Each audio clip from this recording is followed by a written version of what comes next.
जी अस्सलाम वालेकुम जी। जी lecture number 25। अच्छा बच्चों बात सुने ज़रा, इधर ज़रा तवज्जो कीजिएगा, फोकस कीजिएगा ज़रा। ये पेज नंबर आपने बुक का ओपन करना है ऑनलाइन वालों 42। कौन सा जी? जी 42। ये लर्निंग ऑब्जेक्टिव 4 है। इसमें आए ज़रा क्वेश्चन नंबर 1 पे। ये चैप्टर 3 में होगा जाके। चैप्टर 3 में होगा। कौन सा पेज है बच्चों? 42। कौन सा बच्चों? अच्छा जी। ये कोई देखे देखे नाम नहीं लग रहे? कैपिटल। कैपिटल क्या होता है? कैपिटल डेटर क्या होता है? एसेट ना, एसेट। जरा लिखते जाएं साथ साथ। Capital asset. वैन, वैन क्या होती है बच्चों? Van asset. क्रेडिटर क्या होता है बच्चों? लायबिलिटी। शाबाश। फिक्सचर,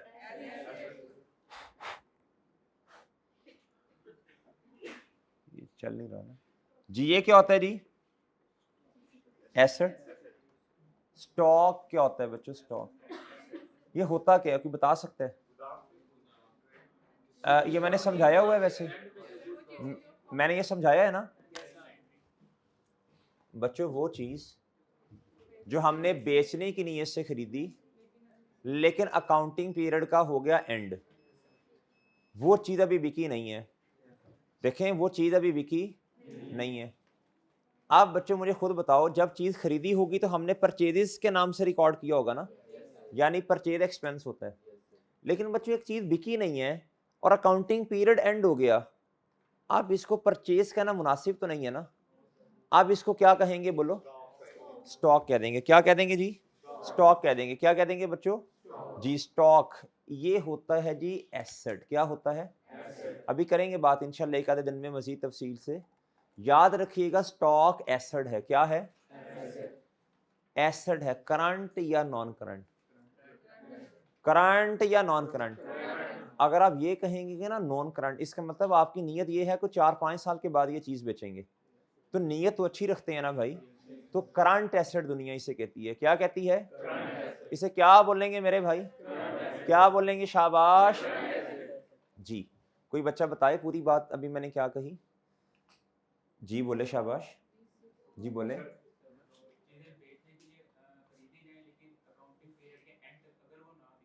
जी हर चीज स्टॉक नहीं है।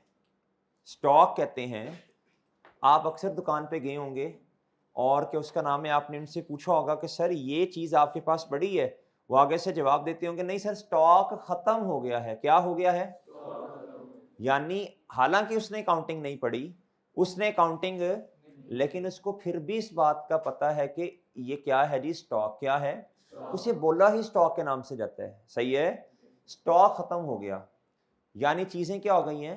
खत्म हो गई हैं। ठीक है। अच्छा बच्चों, वो चीज जो बेचने की नीयत से खरीदी जाती है और अकाउंटिंग पीरियड का एंड हो जाए, at the end of accounting period अगर कुछ बच गया उन चीजों में से जो कि बेचने की नीयत से खरीदी, तो बच्चों इसे क्या कहा जाएगा? स्टॉक। इसका दूसरा नाम है बच्चों इन्वेंटरी। क्या?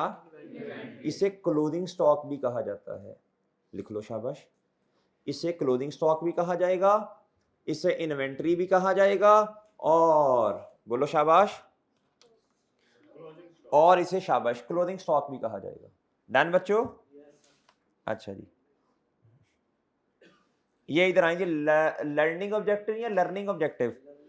जी लर्निंग ऑब्जेक्टिव 2 पे आ जाएं। स्टॉक या इन्वेंटरी की हेडिंग दी है जी आपके सामने। जी मेरे भाई इधर आ जाएं। शाबाश शाबाश, पढ़े मेरे साथ जरा। जी भैया नजर आ रहे हैं ना? कहता गुड्स। गुड्स का मतलब बताएं। गुड्स समझाया। गुड्स किसको कहते हैं बताओ?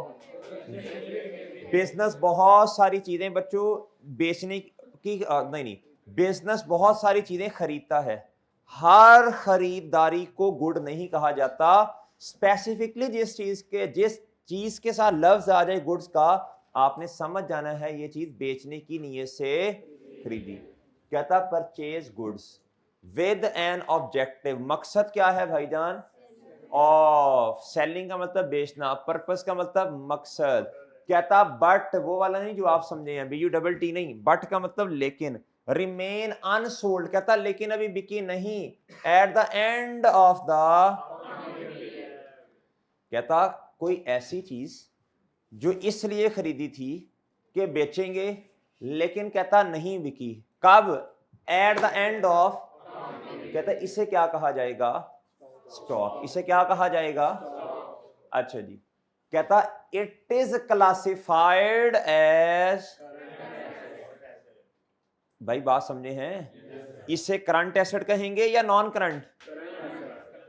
आपका नहीं आए हैं आप क्लास में जी? पुराने लेक्चर का क्या करना है? जी जी, अच्छा तो इधर वैसे ही बैठे हैं तो ये समझ तो नहीं आएगी आपको। ये इनको 24-25 लेक्चर्स के बाद नहीं आ रही, तो आपको आज क्या आनी है? It is classified as a current asset. क्या मेरे भाई? अच्छा ये अभी छोड़ दें, क्या लिखा है इसे अभी ना पढ़िएगा, बस इधर तक रहिएगा। ये आंखें बंद करें 2 मिनट सब बच्चे, नहीं डरा ना करो, मैं हूँ क्लास में, कुछ नहीं कहता कोई, बंद करो आंखें जी मेरे भाई। अभी नहीं खोलनी आंखें जी, चलें जी आप खोल लें।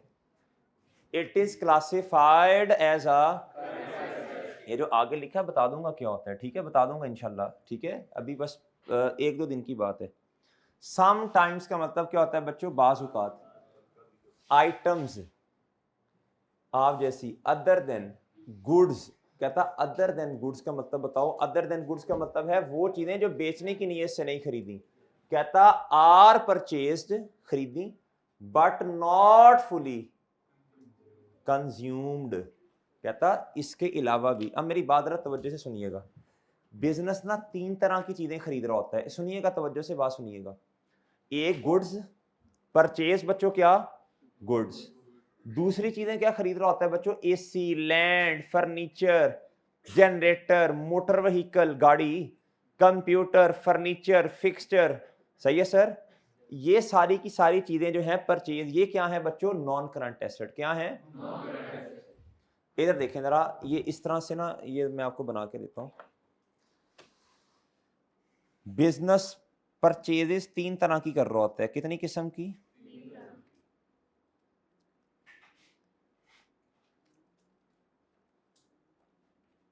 3 तरह की परचेजेस बच्चों। अगर तो लफ्ज लिखा है परचेजेस के साथ गुड्स का, किसका? इसका मतलब क्या है जी? परचेजेस ना, इसका मतलब क्या है जी? परचेजेस। दूसरा,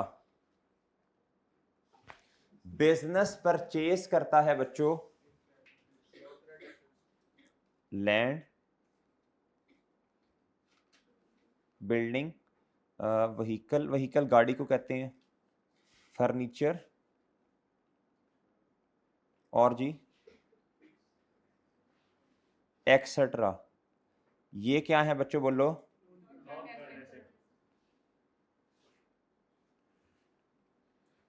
डन? डन ना? अच्छा जी, और ये परचेज एक्सपेंस है, आपको पता है। हाँ, अगर इसमें से कुछ, इसमें से कुछ बचा तो एक्सपेंस से निकल के किधर चला जाएगा? एसेट। कैसे निकलेगा? एक स्टेटमेंट बनाएंगे, उसमें सिखाऊंगा। ये फिलहाल क्या है? तीसरा है मेरे भाई, बोले, बोलो शाबाश। एक और भी चीज बताई थी। अगर कुछ चीजें हमने पढ़ा था, जब मैंने पढ़ाया था ना आपको नॉन करंट एसेट, उसमें था जी एंड पे जाके, जब एसेट सॉरी पढ़ाया था, एंड पे था इमैटेरियल चीजों को हम एसेट कंसीडर नहीं करते, चाहे चाहे चाहे वो एसेट की डेफिनेशन मीट कर भी लें, फिर भी उनको एसेट वो होती हैं बच्चों। इधर देखें, फॉर एग्जाम्पल जी बहुत सारी चीजें, पेंसिल, रबड़, शॉर्पनर, रजिस्टर, उसके अलावा जी आप ये कह लें जी स्टेशनरी आइटम्स। क्या कर लें?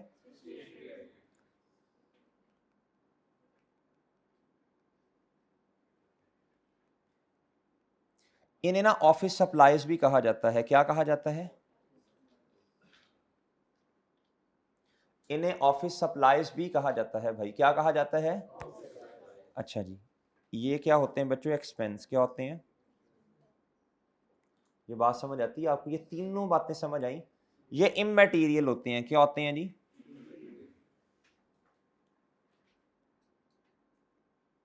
जब शुरू में खरीदा गया, जब अभी मैं इनिशियल बात कर रहा हूं, क्या कर रहा हूं जी, परचेज इनिशियल बात कर रहा हूं। स्टार्ट में क्या किया जाता है, इनिशियली जब ये गुड्स खरीदी तो बच्चों परचेज यानी एक्सपेंस, ये जब चीजें खरीदी तो बच्चों नॉन करंट एसेट, और जब ये खरीदी तो बच्चों इमटेरियल कह के हमने एक्सपेंस में ले गए, इसे ऑफिस सप्लाईज भी कहा जाता है। अब अगली इससे अगले स्टेप पे आ जाएं, अगली बात सुने, जिसने नोट करना है कर ले, शाबाश जल्दी। कोई लफ्ज समझ नहीं आएगा तो पूछ लीजिएगा, ऑनलाइन वालों कर लो यार तुम भी नोट।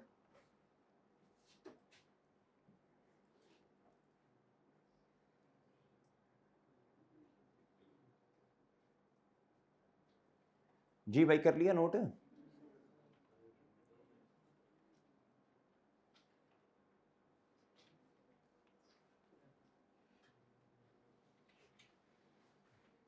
जो नोट कर ले हाथ खड़ा कर देना।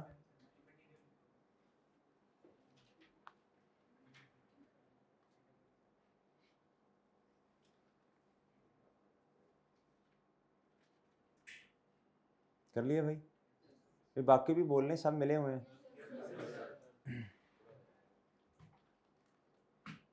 आप कहते हैं सर एक लेक्चर में 10-15 मिनट ऐसे हों। ऑनलाइन वालों कर लो नोट यार, तुम लोगों ने तो टिटो पार्टी शुरू किया, जिधर रुकता है लेक्चर उधर रोक के, जब सर आगे शुरू होंगे 7 मिनट आगे डायरेक्ट। 40-45 मिनट वाला लेक्चर 25 मिनट में भी नहीं, बल्कि 2 से डिवाइड करें, 2 की स्पीड पे सुनते हैं ना ये। 45 डिवाइडेड बाई 2 22.5, उसमें से भी 5-6 मिनट, ये 15-17 मिनट में लेक्चर खत्म। फिर क्या समझ आई होगी, आप खुद सोचो भला। जी हो गया बच्चों नोट? जी भाई इनको तो हम धक्के से नोट करवा लेते हैं, आप खुद किया करो, शाबाश, चीज़ों को साथ साथ नोट करें, भूल जाती हैं। अच्छा भाई अब सुने मेरी बात, अगले स्टेप पे आओ, अगले स्टेप पे। ये गुड्स हैं बच्चों, परचेज एक्सपेंस कहा ना इन्हें। अगर इनमें से कोई चीज बच गई अकाउंटिंग पीरियड के एंड पे, ये तो इनिशियली ऐसा कहा ना, अगर कोई चीज बच गई तो बच्चों क्या कहा जाएगा उसे, स्टॉक। वो फिर एक्सपेंस से निकलेगा और किधर चला जाएगा, शाबाश, उसे फिर करंट एसेट के तौर पे उसे करंट एसेट कंसीडर करेंगे, क्या करेंगे, ठीक है जी। अच्छा इधर आ जाए अब, इसे कहा जाएगा, उर्दू में लिखता हूं, अगर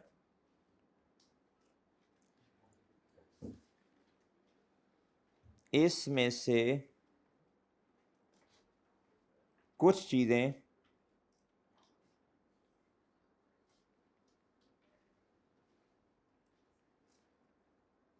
बच गई तो उन्हें क्या कहा जाएगा बच्चों, 2-3 नाम, स्टॉक, इन्वेंट्री, या फिर क्लोजिंग स्टॉक कहा जाएगा। डन बच्चों? जी ओके जी। और ये क्या होता है बच्चों, फिर ये करंट एसेट बन जाएगा, क्या बनेगा, एक और नाम लिख दूं, एक और नाम बता दूं आपको, बड़े होकर भी सीखना, अभी सीख लें। इसे बच्चों स्टॉक इन ट्रेड भी कहा जाता है, क्या, यानी वो स्टॉक जो कोर एक्टिविटी से शाबाश रिलेट करता है, यानी बेचने की नीयत से खरीदा। और बात ये बड़ी अहम बात है, ये बड़ी अहम बात है, आगे आपने इंशाल्लाह FAR 1 FAR 2 में जाना, ये चीजें बार बार रिपीट होनी है उधर जाके, ये सारी चीजें। जी ओके मेरे भाई, और लिख लिया? जी जी। अगर हम जमीन बेच रहे हैं या ऐसा करंट एसेट जमीनें बेच रहे हैं, भाई वो जमीन नॉन करंट एसेट है ना, सर हमें फायदा तो दे रही है ना हम लोग के वक्त पर। एक बंदे एक मिनट एक वक्त में एक बोले ना, ये ज़मीन आपका नॉन करंट एसेट है, ये आपने बेच दिया, पैसे आए होंगे ना, यस सर, कैश आया होगा ना, कैश है। एक एसेट चला गया एक आ गया, ठीक है चांद, लेकिन ये नॉन करंट है। अच्छा जी अगली बात सुने, अगली बात सुनो बच्चों, लेकिन ये जो है ना इसको कहते हैं डिस्पोजल। क्या कहते हैं? आपने एसेट डिस्पोज कर दिया। ये डिस्पोजल का कॉन्सेप्ट जो है ना, चीजों को इन चीजों को बेचने का नहीं, नॉन करंट एसेट को बेचना कहते हैं बच्चों। क्या ये आपके FAR1 के सिलेबस में है? किसमें है? ठीक है, अच्छा जी।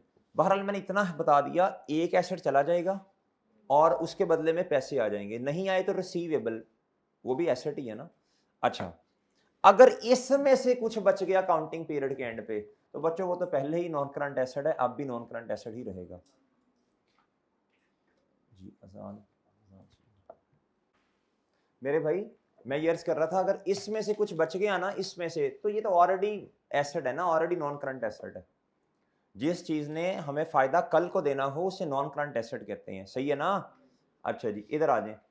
शुरू में तो बच्चों यही नीयत होती है ना कि इससे फायदा आज ही ले लेंगे, सही है। इधर इसलिए इसको परचेज को एक्सपेंस कहा था ना, वो नहीं फिर बिक सके। हम कौन सा नजूमी है कि भाई हमें पता हो कि इतनी चीजें बिक जाएंगी, इतनी नहीं बिकेंगी। जो नहीं बिकी वो फिर एसेट बन जाएगा, करंट वाला। इसको तो शुरू में भी नॉन करंट कहा था, अब भी वही कहना है, इसमें सोचना ही नहीं है। इस पे आ जाए, यह है स्टेशनरी आइटम।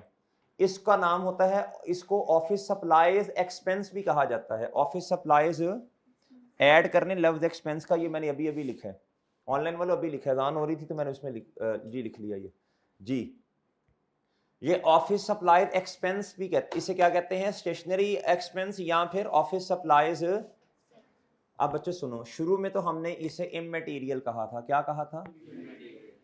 एक्सपेंस में लेके। लेकिन अगर इसमें से कुछ बच जाए तो बच्चे कहते हैं कि सर है तो ये स्टॉक, क्या है? जिस तरह ये था। लेकिन बात ठीक है, बिल्कुल सही कहा, लेकिन मसला ये है, अगर इसको भी स्टॉक का नाम दे दिया तो मेरे भाई ये तो फिर वो उस तरह की बात बन गई ना कि बेचने की नीयत से शायद खरीदा नहीं। इसको लेके तो करंट एसेट में ही जाएंगे, क्योंकि इससे फायदा कल को मिलेगा, अभी नहीं मिलेगा।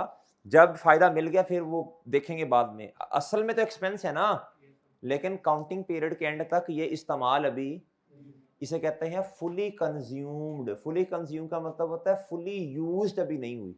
इसलिए बच्चों ये जाएगा तो काउंटिंग पीरियड के एंड में करंट एसेट्स में, लेकिन स्टॉक नहीं इसे कह सकते।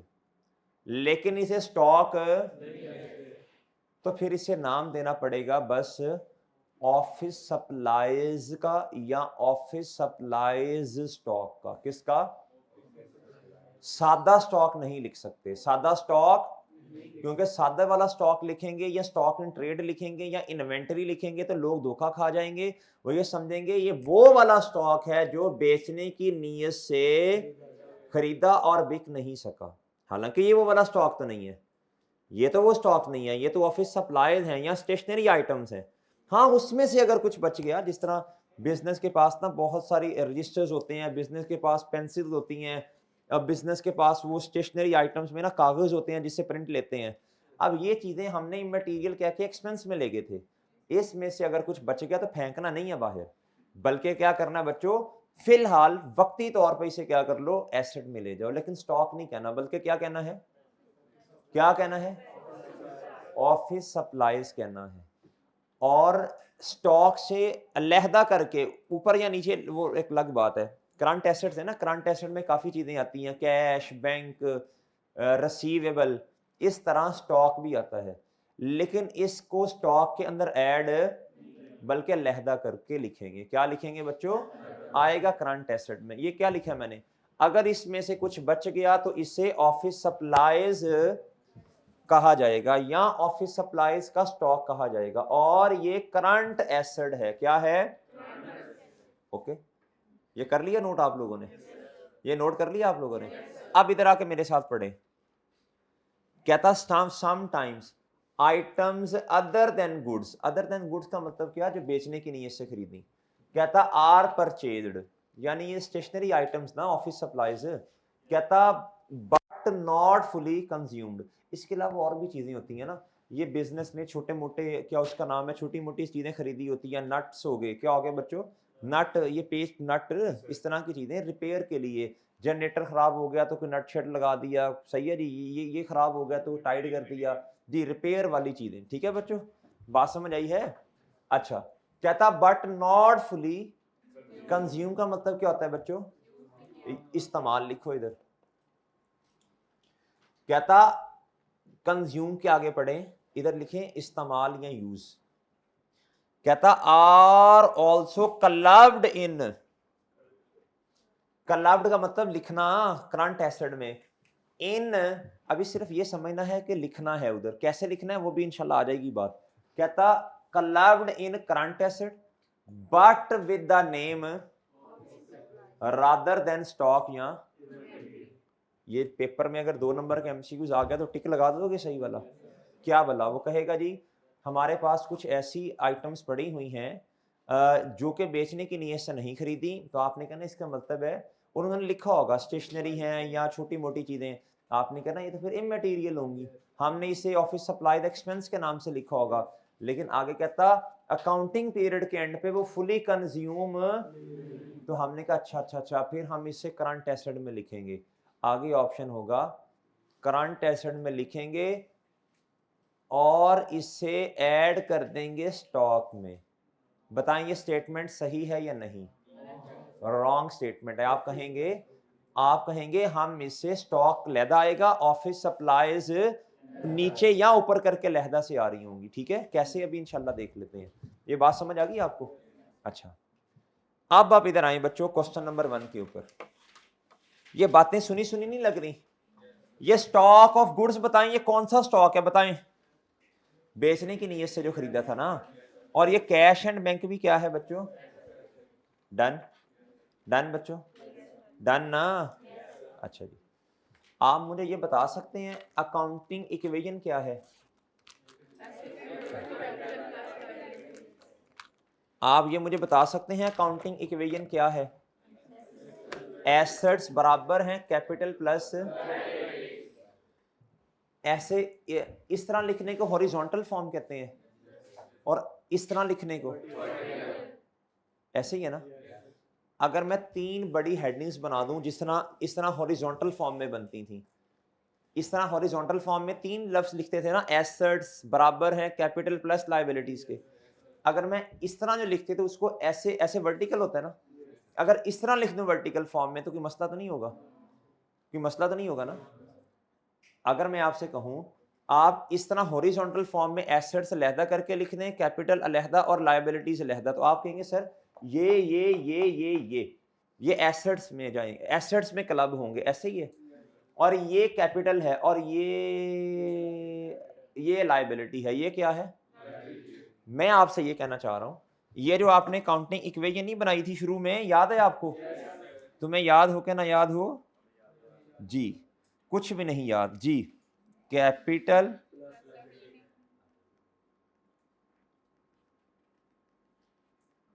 भाई यही अकाउंटिंग इक्वेशन है ना।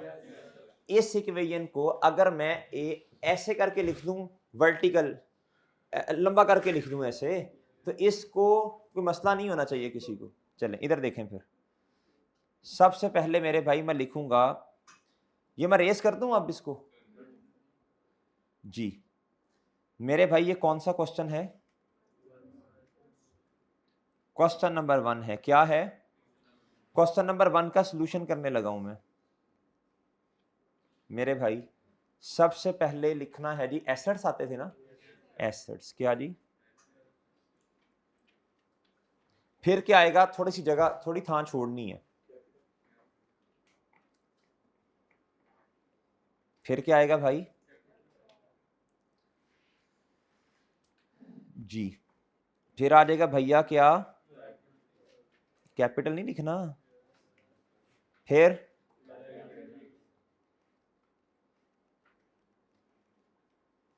ऐसे ही है जी। बताएं बच्चों एसेट में क्या क्या चीजें आएंगी? बोलें शाबाश। बट जो जो लिखा है ना, अब बस आपने ये नहीं कहना सर डेबिट करना क्रेडिट करना, भाई छोड़ो, सिर्फ नाम बताओ क्या क्या लिखा है, किस किस एसेट को एसेट में वाली जगहों में लिखते जाओ। सबसे पहले डेटर्स अमाउंट बताएं शाबाश।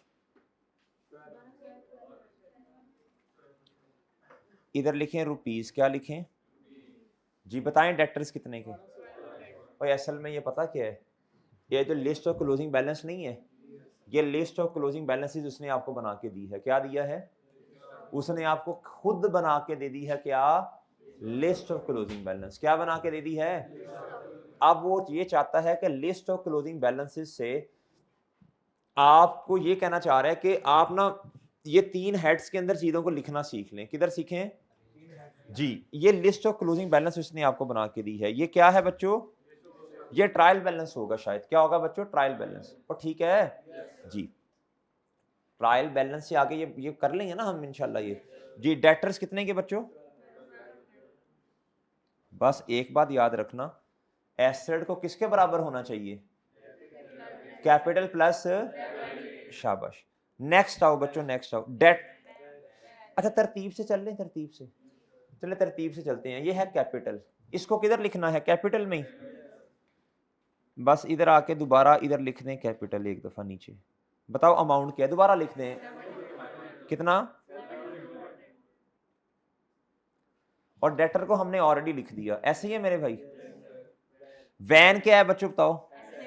3800 क्या है जी? जी कितने इधर आ जाएगा जी?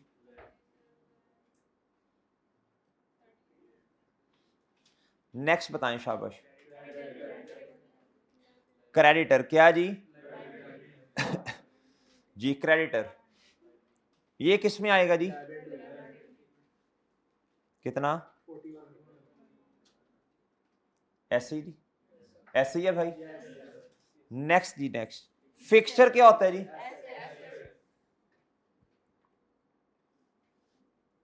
कितना है? नेक्स्ट बताएं जी। ये क्या होता है? ये क्या होता है? स्टॉक एसेट है। किधर लिखूंगा जाके? कितना? ठीक है, नेक्स्ट बताएं। नेक्स्ट, ओ तेरी खैर, ये भी वही है। देयर इज अ मसला ऑफ,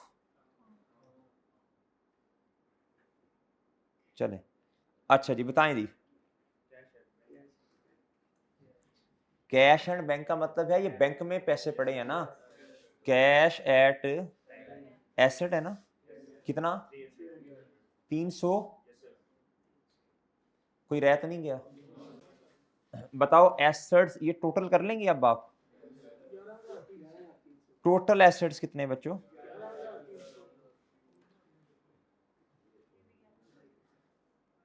11,000। और इधर आए आप बच्चों, ये कैपिटल और लायबिलिटीज किसके बराबर होनी चाहिए? इधर आ जाएगा टोटल कैपिटल, बोलो, एंड किसके बराबर बच्चों? आनी चाहिए ना। देखो ये आ रहा है 11,300। डन, डन बच्चों, डन सर, डन। अगला क्वेश्चन आप कर लेंगे? ये आपका होमवर्क है,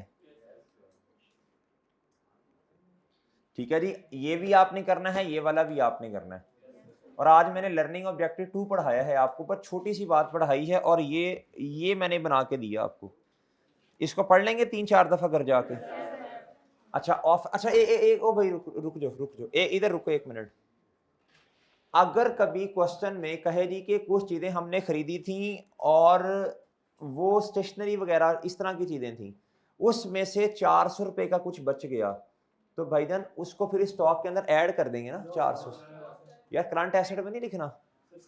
हाँ लिखना करंट एसेट में है, लेकिन स्टॉक में नहीं। इधर आके नीचे लिख देंगे ऑफिस सप्लाईज, ऑफिस सप्लाईज या ऑफिस सप्लाई स्टॉक। ठीक है, समझने वाला समझ जाएगा, ये बेचने की नीयत से नहीं है। ये बात समझ आ गई ना? समझ आ गया क्या कहना चाह रहा था? चलो ठीक है जी, अल्लाह हाफिज।